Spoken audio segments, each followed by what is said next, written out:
কেন কেন্দ্রীয় বাহিনী ব্যবহার নয়? সিপির রিপোর্টে উল্লেখ না থাকায় ক্ষোভ।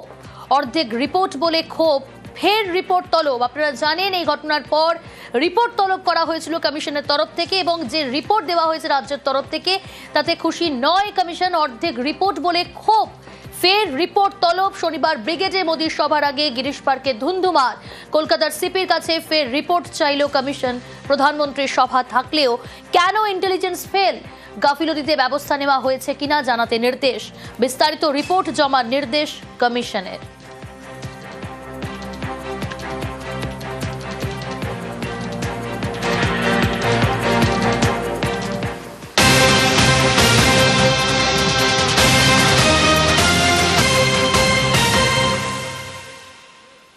এদিকে আজ তৃণমূল ছেড়ে আইএসএফে আরাবুল ইসলাম। আইএসএফে যোগ দিচ্ছেন আরাবুল।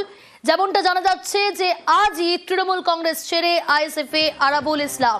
আইএসএফে যোগ দিচ্ছেন আরাবুল। এ বিষয়ে ডিটেল জানাবে কল্যাণ, রয়েছে আমার সঙ্গে। কল্যাণ, একেবারে প্রিয়াঙ্কা জানিয়ে দিই, বেশ কয়েকদিন ধরে কিন্তু এই জল্পনায় চলছিল যে আইএসএফে যাচ্ছেন আরাবুল ইসলাম। পুরনো যে দল, সেই দল ছেড়ে তিনি আইএসএফে যাচ্ছেন। তবে সেই জল্পনার কিন্তু কার্যত অবসান ঘটতে চলেছে বলাই চলে, কারণ আজকেই আরাবুল ইসলাম তিনি ফুলপুরা শরীফে যাচ্ছেন। সকাল 10:30 নাগাদ দক্ষিণ গাজীপুরের বাড়ি থেকে তিনি বার হন এবং সেখান থেকে তিনি ফুলপুরার উদ্দেশ্যে রওনা হচ্ছেন, এবং সেখানে গিয়েই তিনি নওশাদ সিদ্দিকীর পাশাপাশি আব্বাস সিদ্দিকীর হাত ধরে তিনি আইএসএফে যোগ দিচ্ছেন, এবং তারপরেই তিনি কার্যত মাঠে নামবেন। আইএসএফ এর যে সমস্ত নেতা কর্মীরা রয়েছে তারা এই বিষয় নিয়ে যথেষ্ট উচ্ছ্বসিত বলে তিনি দাবি করেন। তবে যাওয়ার সময় তিনি আবারও কিন্তু সেই একই কথা বলেন যে পুরনো দল অর্থাৎ তৃণমূল যে তার প্রতি যে অন্যায় অবিচার করেছে সেই নিয়েও তিনি বলেন এই যে একরাশ ক্ষোভ এবং অভিমান নিয়েই কার্যত তিনি তৃণমূল থেকে কার্যত আইএসএফ এ যাচ্ছেন। তবে আইএসএফ এর যাওয়া নিয়ে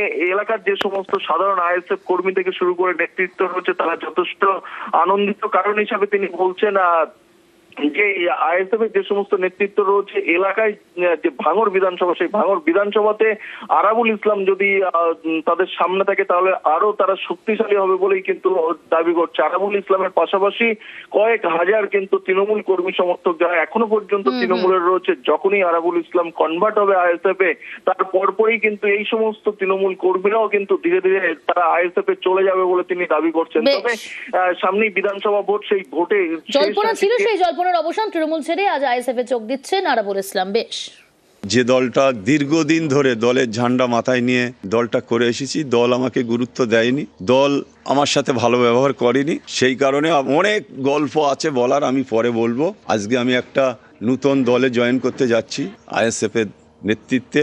আইএসএফ আমাদের নেতা হচ্ছে আব্বাস ভাইজান, নওশাদ ভাইজান, তাদের নির্দেশ আদেশ মেনে